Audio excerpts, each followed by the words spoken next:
Okay, FYI, if the crazy cat like comes down the stairs, that's Chloe. Hopefully she doesn't attack. Hi friends, welcome back to my YouTube channel, and today I'm going to be sharing some college tips for girls. By the way, I am a junior in college and I'm currently studying abroad in Madrid, Spain, but at home I go to the University of Wisconsin-Madison. So let's get started. Okay, for making friends, there are a few things that I think can help you. First of all, if you are a new student, I know in a lot of the freshman dorms and I was in an apartment where the floor I was on was only for freshmen. And what people would do the first week was go door to door and say, "Hi, my name is so-and-so, let's chat." And it was normal, like people would just go door to door and talk. But if you are less inclined to do that, I do know one of my friend's older sisters, she put out a bowl of Rice Krispie treats right next to her dorm, and a little note that says, "Hi, my name is Take a Crispy, feel free to knock and chat." Then she met some cool people on her floor and they were all happy because they got Rice Krispie treats.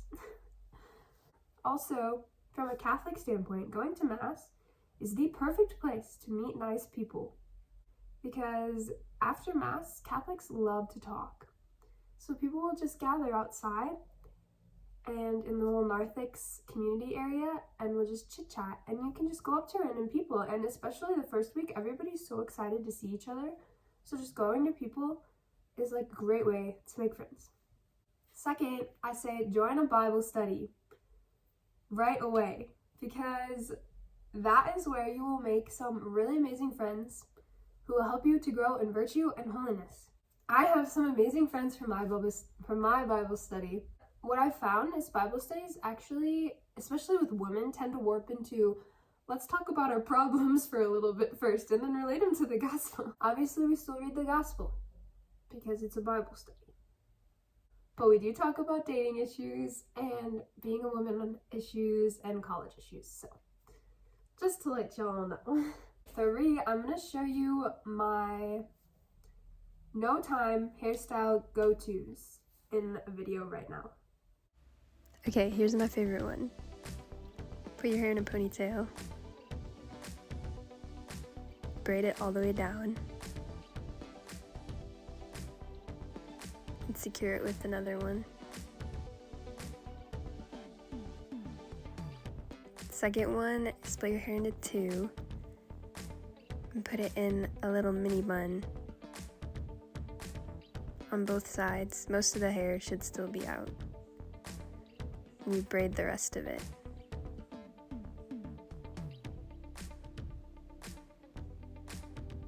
Then you wrap it around the ponytail and you can secure it in that ponytail.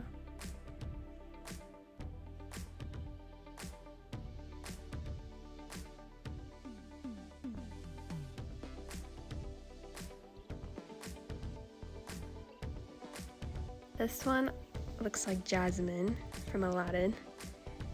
You just put your hair in a bunch of ponytails. You can keep going if you want more. And I take out some hair to make it look like bubbles.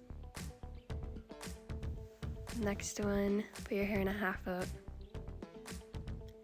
And then you pull the hair through the middle to twist it.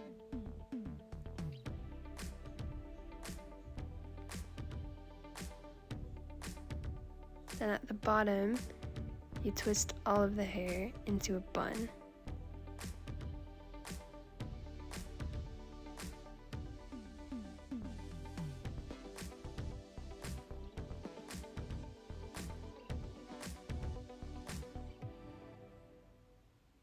Okay, those are all my looks. So these hairstyles I do all the time because I procrastinate a decent bit in the morning when I say I'm going to do my hair nice, and then I run out of time. Sorry, I keep checking for the cat. She's scared. 4, sports games and getting tickets.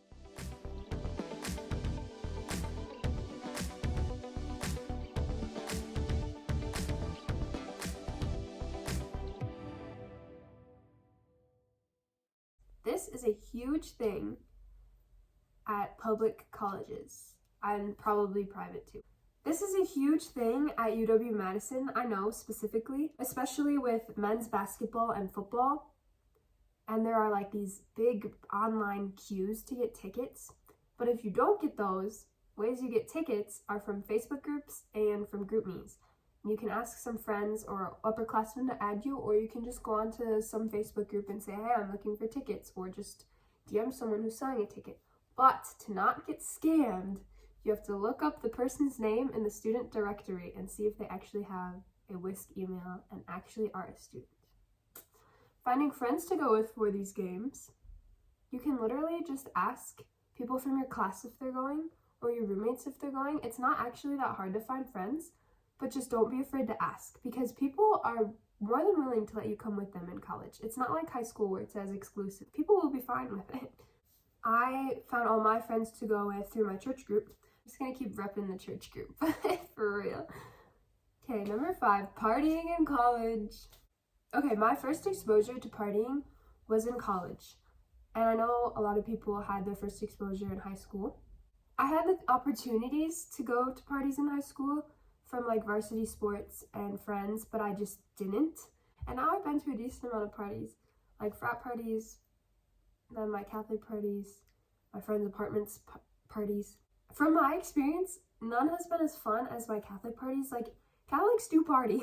So if you find a fun like group of Catholics that does like fun partying, definitely try those out, because they're better than the parties where people are trying to like get with you and give you drinks and get drunk, and then you're just responsible for a whole lot more than you want to be, and you just want to go and dance and have a good time.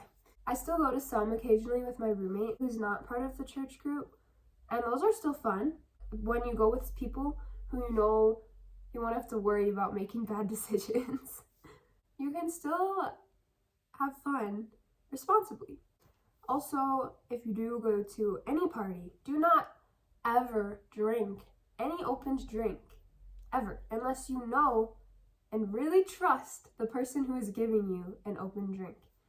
Especially those, I think it's called jungle juice, but I'm not sure, I'll put it on the screen. Where they mix a bunch of drinks together and you don't know what's in it. Don't drink those, because I do know some parties I went to where they would take people's leftover drinks that they didn't finish and dump them into the barrel to save money on drinks. That's just really gross. You'll be drinking people's spit. So, enjoy college, but there's ways to do it responsibly. Getting home safe, number 6. This is specifically for women. There are many different tactics. I'm sure you've heard of a lot of them. You probably should invest in pepper spray, because that's an extra thing to help just in case you're walking home at night and there's a problem. You can put your keys in between your fingers and then bop bop anyone who's trying to attack you. It's a great strategy. Also, if you're at a church, just ask guys to walk you home. Be like, hey, it's late and I don't feel comfortable walking home alone. Would you walk me home? And those boys are more than willing to walk you home. They're so incredibly nice if you just ask. She's really sweet. Or even like a girl group, you can walk home, but just ask. I know my campus is super safe. UW-Madison is a very safe campus, but there are still instances, so better safe than sorry. 7, drama in college versus drama in high school and how to avoid problems. Drama in college is way different than high school. In high school, people love to create drama.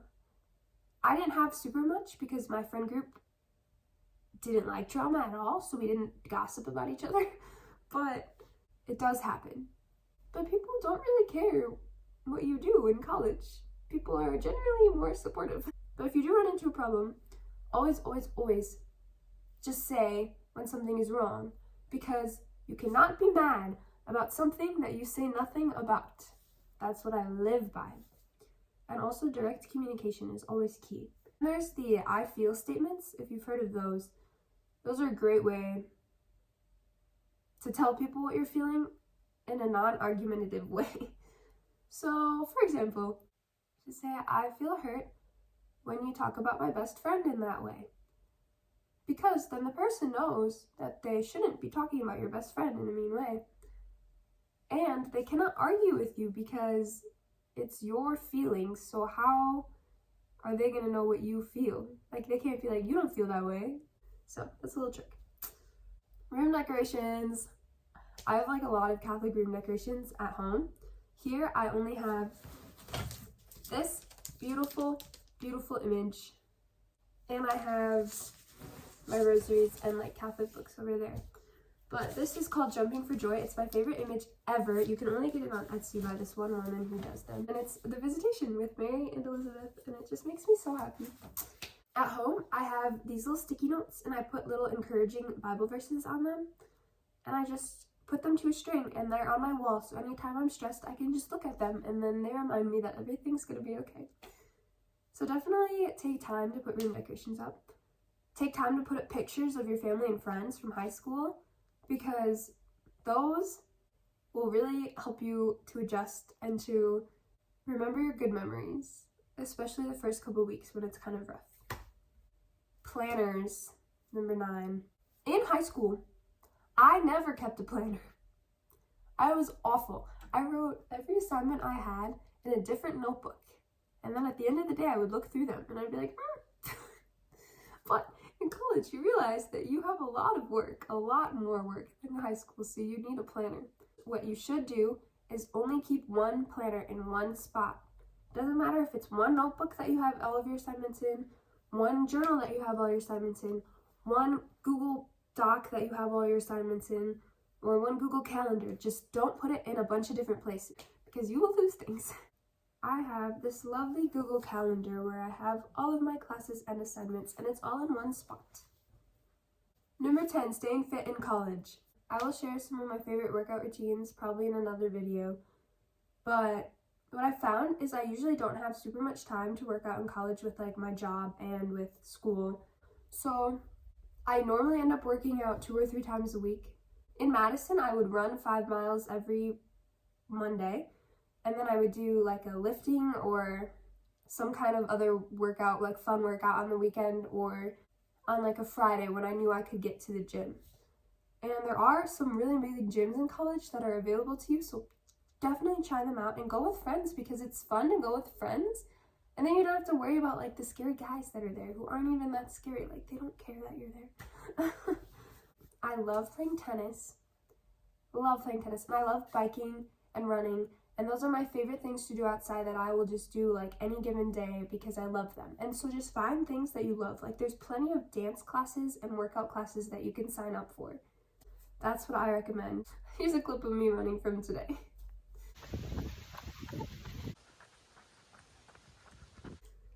I ran in this park this morning and it was beautiful. So if you get to study abroad, run in the parks. Protecting your belongings. I haven't had any problems with this in Madison, but you do have to keep an eye on your stuff because people in college are broke, and if they see money, they'll take it. If they see an AirPods case, they'll take it.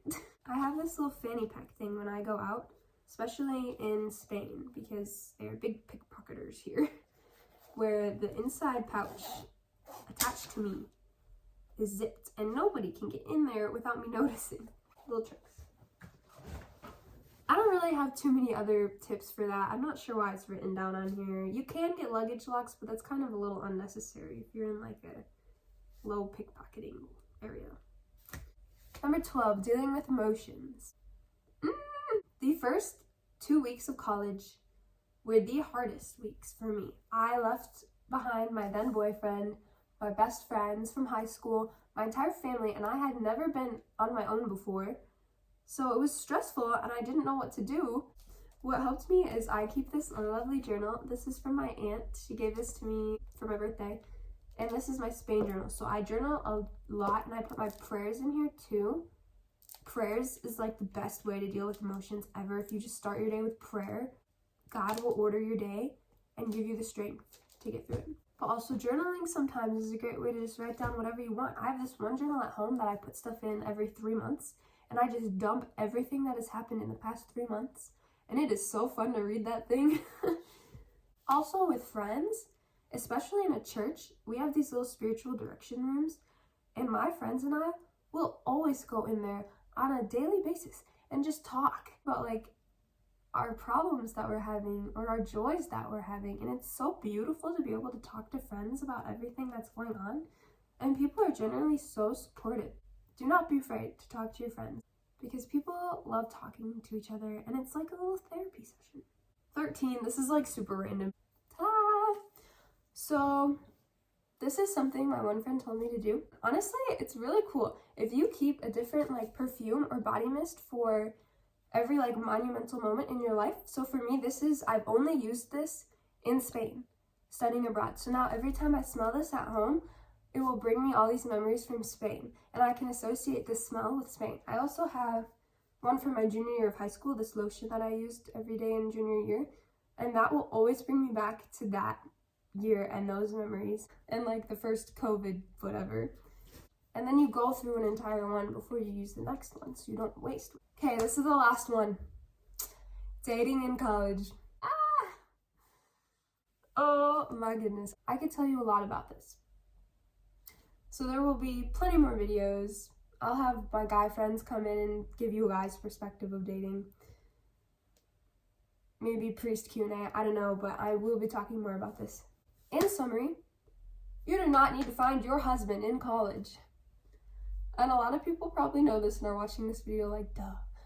But especially in Catholic circles, there's this huge push to find your husband in college. And it's beautiful to find your husband in college. Like, don't get me wrong, I have friends that have gotten married and I went to their weddings and I was like, this is so fun. If you don't find your husband, if you're not dating, that's okay too. I know plenty of women who are still single in their 30s or late 20s and like even beyond that, and they're happy and they're loving Jesus and they're living their lives doing amazing things.